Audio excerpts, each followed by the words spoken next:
జనసేన అధినేత పవన్ కళ్యాణ్ విశాఖ జిల్లా గాజువాక అసెంబ్లీ అభ్యర్థిగా నామినేషన్ వేశారు. పార్టీ నేత జేడీ లక్ష్మీనారాయణతో కలిసి గాజువాక జోనల్ మున్సిపల్ కార్యాలయానికి వచ్చిన పవన్ నామినేషన్ దాఖలు చేశారు.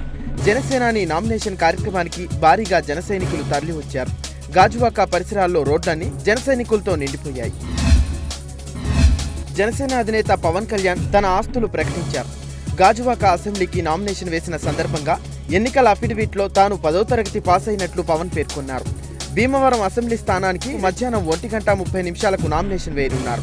అనంతరం భీమవరంలో జనసేన ఏర్పాటు చేసిన బహిరంగ సభలో పవన్ ప్రసంగిస్తారు.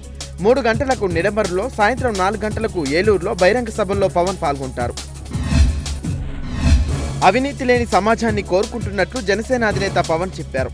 బాధ్యత ఉన్నవారినే జనసేన తరపున రాజకీయాల్లోకి తీసుకువచ్చామని తెలిపారు. చంద్రబాబుకు రిటర్న్ గిఫ్ట్ ఇవ్వాలంటే తెలంగాణ ముఖ్యమంత్రి కేసీఆర్ ఏపీలో పోటీ చేయాలని సూచించారు. అంతేగాని ఆయన వైసీపీ అధ్యక్షుడు జగన్ కు మద్దతిస్తే తాము ఒప్పుకోబోమన్నారు. ఇంట్లో జరిగిన హత్యపై వైసీపీ నేతలు ఎందుకు మాట్లాడటం లేదని పవన్ ప్రశ్నించారు.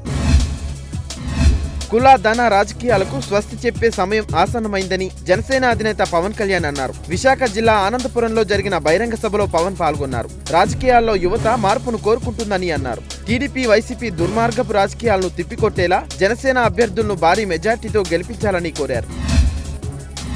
కృష్ణా జిల్లా అవనిగడ్డ నియోజకవర్గ జనసేన అభ్యర్థిగా ముత్తంశెట్టి కృష్ణారావు నామినేషన్ దాఖలు చేశారు. అవనిగడ్డలోని జనసేన పార్టీ కార్యాలయం నుంచి సుమారు 5,000 మందితో ర్యాలీ నిర్వహించారు. ఈ కార్యక్రమంలో భారీ సంఖ్యలో కార్యకర్తలు, నేతలు పాల్గొన్నారు.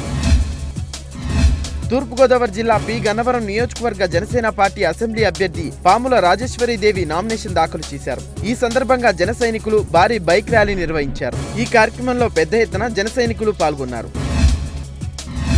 రాష్ట్రానికి ఉన్న అత్యున్నతమైన ఆస్తి యువతేనని ఏపీ సీఎం చంద్రబాబు అన్నారు. అందుకే వారిని ప్రోత్సహించేందుకు నిరుద్యోగ భృతి తీసుకొచ్చినట్లు చెప్పారు. అవసరమైతే ఇప్పుడు నిరుద్యోగులకు ఇస్తున్న 2,000కు మించి ఎక్కువ భృతిని చెల్లిస్తామని ప్రకటించారు. యువతకు తానే ఓ సంరక్షకుడిగా ఉంటానని భరోసా ఇచ్చారు. రాష్ట్రాభివృద్ధిని అడ్డుకునేందుకు పెద్ద ఎత్తున కుట్రలు జరుగుతున్నాయని తెలిపారు. టీడీపీ ఆస్తులపై ఐటీ దాడులు చేస్తున్నారని మండిపడ్డారు. వైసీపీ అధికారంలోకి వస్తే ప్రతి వీధిలో ఒక రౌడీ అవుతారని విమర్శించారు. ఏపీ మంత్రి నారా లోకేష్ మరోసారి టంగ్ స్లిప్ అయ్యారు. మంగళగిరి ఎన్నికల ప్రచారంలో భాగంగా ఏప్రిల్ 11న బదులు ఏప్రిల్ 9వ తేదీన జరిగే ఎన్నికల్లో ఓట్లు వేసి టీడీపీని మళ్లీ అధికారంలోకి తీసుకురావాలని కోరారు. దీంతో సభకు వచ్చిన కార్యకర్తలు ఆశ్చర్యానికి లోనయ్యారు. వైసీపీ నేత జగన్ అవినీతి కేసులను విచారించిన జేడీ లక్ష్మీనారాయణ ఆ కేసుల విషయంపై వివరణ ఇవ్వాలని బాబు డిమాండ్ చేశారు. జగన్ గెలిస్తే రాష్ట్రానికి రక్షణ ఉండదని, ఏపీని తెలంగాణకు అమ్మేస్తాడని బాబు జగన్ పై విరుచుకుపడ్డారు. రాష్ట్రాన్ని అతలాకుతలం చేయాలని కేసీఆర్ ప్రయత్నిస్తున్నారని, జగన్ కి ఓటేస్తే టీఆర్ఎస్ కి ఓటేసినట్టేనని విజయనగరం జిల్లా సామూర్లో జరిగిన బహిరంగ సభలో చంద్రబాబు వ్యాఖ్యానించారు. దేశంలో ఎక్కడా లేని సంక్షేమ పథకాలు ప్రవేశపెట్టిన ఘనత టీడీపీ ప్రభుత్వానిదేనని ఏపీ సీఎం చంద్రబాబు అన్నారు. తన హయాంలోనే వృద్ధాప్య పింఛన్లు 2,000 రూపాయలకు పెంచామన్నారు. పెన్షన్లు పెంచిన తర్వాత వయోవృద్ధుల్లో ఆత్మవిశ్వాసం కనిపిస్తుందన్నారు. విజయనగరం జిల్లా చీపురుపల్లి బహిరంగ సభలో టీడీపీ ప్రవేశపెట్టిన సంక్షేమ పథకాలను చంద్రబాబు ప్రజలకు వివరించారు. తాము మళ్లీ అధికారంలోకి వచ్చిన తర్వాత చంద్రన్న బీమాను 10 లక్షలకు పెంచుతామని హామీ ఇచ్చారు. విజయనగరం శృంగవరపుకోట నియోజకవర్గ సిపిఐ అభ్యర్థి కామేశ్వరరావు నామినేషన్ దాఖలు చేశారు. తహసీల్దార్ కార్యాలయంలో రిటర్నింగ్ అధికారి ఎస్ ధర్మారావుకు బీఫామ్ ను కామేశ్వరరావు అందజేశారు. ఈ కార్యక్రమంలో జనసేన, సిపిఐ కార్యకర్తలు, నేతలు పాల్గొన్నారు. పీలేరు టీడీపీ అసెంబ్లీ అభ్యర్థిగా నల్లారి కిషోర్ కుమార్ రెడ్డి నామినేషన్ దాఖలు చేశారు. భారీ సంఖ్యలో పార్టీ కార్యకర్తలు, అనుచరులు ర్యాలీ నిర్వహించారు. రాజంపేట టీడీపీ ఎంపీ అభ్యర్థి సత్యప్రభ, టీటీడీ బోర్డు సభ్యులు రామచంద్రారెడ్డి, పీలేరు మాజీ ఎమ్మెల్యే జీవి శ్రీనాథ్ రెడ్డి నామినేషన్ కార్యక్రమానికి హాజరయ్యారు. ఆంధ్రప్రదేశ్లో 45 అసెంబ్లీ, 3 ఎంపీ అభ్యర్థుల తొలి జాబితాను కాంగ్రెస్ పార్టీ విడుదల చేసింది. విశాఖ, విజయవాడ, నంద్యాల ఎంపీ అభ్యర్థులను ఏపీ పీసీసీ చీఫ్ రఘువీరారెడ్డి ప్రకటించారు. విశాఖ ఎంపీ అభ్యర్థిగా పేడాడ రమణకుమారి, విజయవాడ నుంచి నారశెట్టి నరసింహారావు, నంద్యాల ఎంపీ అభ్యర్థిగా లక్ష్మీ నరసింహ యాదవ్ పేర్లను ఖరారు చేశారు. మిగిలిన అభ్యర్థులను 2-3 రోజుల్లో కాంగ్రెస్ ప్రకటించనుంది. ఆంధ్రప్రదేశ్లో విశాఖ లోక్సభ స్థానం నుంచి పురంధేశ్వరి, నరసరావుపేట స్థానం నుంచి కన్నా లక్ష్మీనారాయణ లోక్సభ అభ్యర్థులుగా బరిలో దిగనున్నారు. పశ్చిమ గోదావరి జిల్లా భీమవరం నియోజకవర్గం టీడీపీ ఎమ్మెల్యే అభ్యర్థి పులపర్తి రామాంజనేయులు నామినేషన్ దాఖలు చేశారు. పార్టీ శ్రేణులు, కార్యకర్తలతో పెద్ద ఎత్తున ర్యాలీగా వెళ్లి నామినేషన్ వేశారు. టీడీపీ ప్రవేశపెట్టిన సంక్షేమ పథకాలే తనను గెలిపిస్తాయని ఆంజనేయులు ధీమా వ్యక్తం చేశారు. కృష్ణా జిల్లా పామర్రు నియోజకవర్గ టీడీపీ అసెంబ్లీ అభ్యర్థిగా ఉప్పులేటి కల్పన నామినేషన్ దాఖలు చేశారు.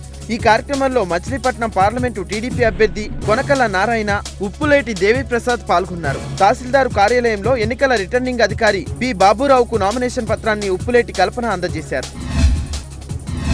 సిఐఐ సదస్సులో ప్రత్యేక హోదాపై తాను చేసిన వ్యాఖ్యలను టీడీపీ నేతలు వక్రీకరించే ప్రయత్నం చేస్తున్నారని వైసీపీ నేత పీవీపీ అన్నారు. టీడీపీ నేతలు కావాలనే తన ప్రసంగాన్ని ఎడిట్ చేసి తనపై, పార్టీపై బురద చల్లే ప్రయత్నం చేస్తున్నారని ఆరోపించారు. ప్రత్యేక హోదాపై ఎవరికి ఎంత చిత్తశుద్ధి ఉందో ప్రజలకు తెలుసని పొట్లూరి వరప్రసాద్ అన్నారు. కర్నూలులో వైసీపీ విజయానికి పూర్తి స్థాయిలో పనిచేస్తానని కర్నూలు వైసీపీ నేత ఎస్వీవై రెడ్డి అన్నారు. వైసీపీ నుంచి ఎమ్మెల్యేగా ఎంపికై చంద్రబాబు ఒత్తిడితో టీడీపీలో చేరి మోసపోయి బయటికి వచ్చానని అన్నారు. లోటస్ పాండ్ లో వైసీపీ జగన్ సమక్షంలో ఎస్వీవై రెడ్డి వైసీపీలో చేరారు. సర్వేల పేరుతో చివరి నిమిషంలో చంద్రబాబు సీట్ల మార్పు చేసి ద్రోహం చేశారని అన్నారు. టీడీపీ మోసానికి ప్రతీకారం తీర్చుకుంటానని అన్నారు. కడప జిల్లా ప్రొద్దుటూరు వైసీపీ అభ్యర్థి శ్రీ రాచమల్లు శివప్రసాద్ రెడ్డి నామినేషన్ దాఖలు చేశారు. నామినేషన్ పత్రాలను రిటర్నింగ్ అధికారికి అందజేశారు. ఈ కార్యక్రమంలో పెద్ద సంఖ్యలో వైసీపీ నేతలు, కార్యకర్తలు పాల్గొన్నారు. ఈ ఎన్నికల్లో వైసీపీని గెలిపిస్తే నియోజకవర్గాన్ని ఎవరూ చేయలేని విధంగా అభివృద్ధి చేస్తానని శివప్రసాద్ రెడ్డి హామీ ఇచ్చారు.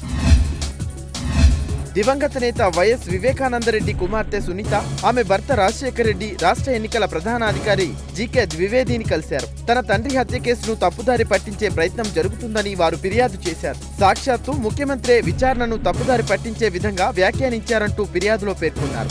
సీఎం చేస్తున్న వ్యాఖ్యలు విచారణ అధికారులను ప్రభావితం చేసేలా ఉన్నాయని ద్వివేదికి తెలిపారు. వివేకానందరెడ్డి హత్య కేసును నిష్పక్షపాతంగా విచారించి అసలు దోషులకు శిక్ష పడేలా చూడాలని విజ్ఞప్తి చేశారు. సిట్ విచారణ పారదర్శకంగా జరిగేలా చర్యలు తీసుకోవాలని కోరారు. త్వరలో కేంద్ర ఎన్నికల సంఘానికి సైతం ఫిర్యాదు చేస్తామని వెల్లడించారు. తన తండ్రి హత్యపై పలువురు నేతలు చేసిన వ్యాఖ్యలకు సంబంధించిన పేపర్ క్లిప్పులను ద్వివేదికి సమర్పించారు. పశ్చిమ గోదావరి జిల్లాలో టీడీపీకి షాక్ తగిలింది.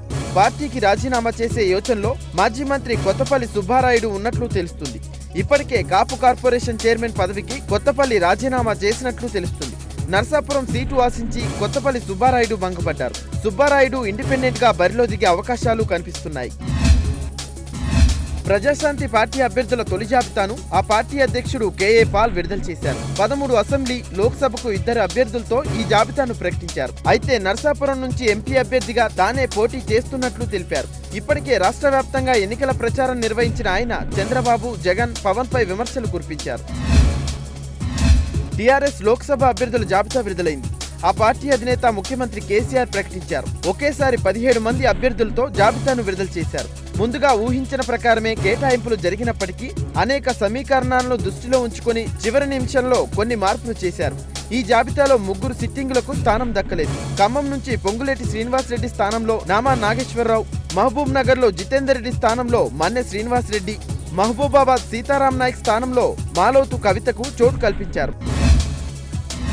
తాను టీఆర్ఎస్ లోనే కొనసాగుతానని ఎంపీ జితేందర్ రెడ్డి తెలిపారు. టీఆర్ఎస్ ప్రకటించిన లోక్సభ అభ్యర్థుల జాబితాలో తన పేరు లేకపోవడంపై ఆయన స్పందించారు. ప్రస్తుతం టికెట్ ఇవ్వలేదంటే కేసీఆర్ తనకు మళ్లీ మంచి అవకాశం ఇస్తారని ఆశాభావం వ్యక్తం చేశారు. టీఆర్ఎస్ అధినేత సీఎం కేసీఆర్ నిర్ణయాన్ని స్వాగతిస్తున్నట్లు ఎంపీ సీతారాం నాయక్ అన్నారు. రాజకీయ ఓనమాలు నేర్పించిన కేసీఆర్ తనను ఎంపీ చేశారన్నారు. ఆయన నాయకత్వంలో రాష్ట్రాభివృద్ధికి పనిచేస్తానని చెప్పారు. టీఆర్ఎస్ ప్రకటించిన ఎంపీ జాబితాలో పెద్దపల్లి నుంచి తన పేరు లేకపోవడంతో తీవ్ర నిరాశకు గురైన జి వివేక్ అనూహ్యంగా బీజేపీ వైపు అడుగులు వేస్తున్నట్లు తెలుస్తుంది. బీజేపీ జాతీయ ప్రధాన కార్యదర్శి రామ్ మాధవ్ తో ఇప్పటికే ఆయన టచ్ లో ఉన్నట్లు సమాచారం. బీజేపీ తన ఎంపీ అభ్యర్థులను ప్రకటించిన జాబితాలో పెద్దపల్లి నియోజకవర్గ అభ్యర్థిని ప్రకటించకుండా పెండింగ్ లో ఉంచింది. రామ్ మాధవ్ తో వివేక్ చర్చిస్తున్న కారణంగానే బీజేపీ ఈ సీటుపై ఆచితూచి అడుగులు వేస్తుందని తెలుస్తుంది. తెలంగాణలో బీజేపీ ఆపరేషన్ ఆకర్ష్ కొనసాగుతుంది. బీజేపీ జాతీయ ప్రధాన కార్యదర్శి రామ్ మాధవ్ ఇతర పార్టీ నేతలను పార్టీలో చేర్చుకునేందుకు ప్రయత్నాలు ముమ్మరం చేశారు. ఇప్పటికే పలువురు కాంగ్రెస్ నేతలను తమ గూటికి చేర్చుకున్న బీజేపీ తాజాగా టీఆర్ఎస్ నేతలపై కూడా దృష్టి సారించినట్లు తెలుస్తుంది. 2014 ఎన్నికల్లో ఖమ్మం ఎంపీగా గెలిచిన పొంగులేటి శ్రీనివాసరెడ్డితో పాటు మాజీ ఎంపీ జి వివేక్ ను కూడా కమలం గూటికి చేర్చుకోవాలని చూస్తున్నారు. అటు టీఆర్ఎస్ జాబితాలో వీరికి సీటు దక్కకపోవటం కూడా బీజేపీకి కలిసి వస్తుంది. ఇప్పటికే శ్రీనివాసరెడ్డి, జి వివేక్ టీఆర్ఎస్ పై అసంతృప్తిగా ఉన్నట్లు తెలుస్తుంది. పార్టీ వీడే యోచనలో కూడా ఉన్నట్లు సమాచారం. అటు కాంగ్రెస్ మాజీ మంత్రి సునీతా లక్ష్మారెడ్డిపై కూడా ఆపరేషన్ ఆకర్ష్ ను ప్రయోగించారు. కాంగ్రెస్ పార్టీకి గుడ్ బై చెప్పి బీజేపీలో చేరిన డీకే అరుణ రాయబారంతో సునీతా లక్ష్మారెడ్డిని పార్టీలోకి తీసుకురావాలని భావిస్తున్నారు. ఖమ్మం జిల్లా టీడీపీ నేత మాజీ ఎంపీ నామా నాగేశ్వరరావు టీఆర్ఎస్ లో చేరారు. టీఆర్ఎస్ కార్యనిర్వాహక అధ్యక్షుడు కేటీఆర్ సమక్షంలో గులాబీ తీర్థం పుచ్చుకున్నారు. నామాతో పాటు టీడీపీ రాష్ట్ర ఉపాధ్యక్షురాలు స్వర్ణకుమారి, అమర్నాథ్, ఖమ్మం జిల్లా టీడీపీ అధ్యక్షుడు బ్రహ్మయ్య, మంచిర్యాల జిల్లా టీడీపీ అధ్యక్షుడు శరత్ బాబు, ఖమ్మం జిల్లా తెలుగు యువత అధ్యక్షుడు హరికృష్ణ టీఆర్ఎస్ లో చేరారు. వీరందరికీ కేటీఆర్ గులాబీ కండువాలు కప్పి పార్టీలోకి సాదరంగా ఆహ్వానించారు. 2019 పార్లమెంట్ ఎన్నికల్లో టీఆర్ఎస్ కు చెందిన 16 మంది పార్లమెంటు సభ్యులే కీలకమని కరీంనగర్ మాజీ పార్లమెంటు సభ్యుడు వినోద్ కుమార్ అన్నారు. జగిత్యాల జిల్లా కొండగట్టు శ్రీ ఆంజనేయ స్వామి వారిని వినోద్ తో పాటు చొప్పదండి ఎమ్మెల్యే రవిశంకర్ దర్శించుకున్నారు. రాష్ట్రాలకు విడుదల కావాల్సిన నిధులపై కేంద్రంపై ఒత్తిడి తీసుకురావాలని ప్రాంతీయ పార్టీలతో చర్చలు జరిపామని వినోద్ తెలిపారు. కాంగ్రెస్ నుంచి తెరాసలోకి వలసల పరంపర కొనసాగుతుంది. తాజాగా కాంగ్రెస్ నేత షాద్నగర్ మాజీ ఎమ్మెల్యే ప్రతాప్ రెడ్డి టీఆర్ఎస్ లో చేరే అవకాశం ఉన్నట్లు తెలుస్తుంది. ఈ మేరకు ఆయన కేటీఆర్ తో సమావేశమయ్యారు. 2009 ఎన్నికల్లో కాంగ్రెస్ అభ్యర్థిగా షాద్నగర్ నియోజకవర్గం నుంచి గెలుపొందిన ప్రతాప్ రెడ్డి 2014లో టీఆర్ఎస్ అభ్యర్థి అంజయ్య యాదవ్ చేతిలో ఓటమి పాలయ్యారు. ఇటీవల జరిగిన అసెంబ్లీ ఎన్నికల్లోనూ ఓటమి పాలయ్యారు. తెలంగాణ బీజేపీ అభ్యర్థులుగా సికింద్రాబాద్ నుంచి కిషన్ రెడ్డి, మహబూబ్ నగర్ నుంచి డీకే అరుణ, నిజామాబాద్ నుంచి ధర్మపురి అరవింద్, కరీంనగర్ నుంచి బండి సంజయ్, వరంగల్ నుంచి చింత సాంబామూర్తి, మల్కాజ్గిరి నుంచి రామచంద్రరావు, నాగర్ కర్నూలు నుంచి బంగారు శృతి, నల్గొండ నుంచి జితేందర్ కుమార్, భువనగిరి నుంచి శ్యామ్ సుందర్ తెలంగాణ నుంచి బీజేపీ లోక్సభ అభ్యర్థులుగా బరిలో దిగుతారని కేంద్ర మంత్రి జేపీ నడ్డా తెలిపారు. జగిత్యాల జిల్లాలోని జాబితాపూర్, శ్రీరాములపల్లి, ఇబ్రహీం నగర్ ప్రాంతాల్లో కురిసిన అకాల వర్షానికి అరటి, మామిడి తోటలు నేల రాలడంతో పంటల నష్టాన్ని జిల్లా కలెక్టర్ పరిశీలించారు. సుమారు 3,000 ఎకరాల్లో వరి, 2,000 ఎకరాల్లో మామిడి పంట నష్టం జరిగిందని కలెక్టర్ తెలిపారు. జరిగిన నష్టాన్ని ప్రభుత్వానికి పంపించి నష్టపరిహారం అందేలా చూస్తామని రైతులకు హామీ ఇచ్చారు. మోడీ మళ్లీ ప్రధాని అవ్వడం ఖాయమని బీజేపీ నేత ఇంద్రసేనారెడ్డి అన్నారు. మోడీ హయాంలో ఓడిపోతారనే భయంతో కేసీఆర్ ముందస్తు ఎన్నికలు ప్రకటించారని అన్నారు. హిందూ జాతిని దెబ్బతీసేలా కేసీఆర్ మాట్లాడుతున్నారని ఆరోపించారు. ప్రపంచంలో ఉన్న హిందువులందరికీ కేసీఆర్ క్షమాపణ చెప్పాలని డిమాండ్ చేశారు. త్వరలో జరగనున్న సార్వత్రిక ఎన్నికల్లో పోటీ చేసే తమ అభ్యర్థుల జాబితాను బీజేపీ విడుదల చేసింది. 182 మందితో బీజేపీ తొలి జాబితాను పార్టీ సీనియర్ నేత, కేంద్ర మంత్రి జేపీ నడ్డా ప్రకటించారు. ప్రధాని మోదీ ఈసారి కూడా వారణాసి నుంచే బరిలో దిగనున్నారు. బీజేపీ జాతీయ అధ్యక్షుడు అమిత్ షా, అద్వానీ ప్రాతినిధ్యం వహిస్తున్న గాంధీనగర్ నుంచి పోటీలో దిగనున్నారు. పార్టీ సీనియర్ నేత అద్వానీకి తొలి జాబితాలో చోటు దక్కలేదు. లక్నో నుంచి రాజ్నాథ్ సింగ్, నాగ్పూర్ నుంచి నితిన్ గడ్కరీ, గజియాబాద్ నుంచి వీకే సింగ్, మధుర నుంచి హేమా మాలిని, అమేథీ నుంచి స్మృతి ఇరానీ పార్లమెంట్ ఎన్నికల బరిలో నిలవనున్నారు.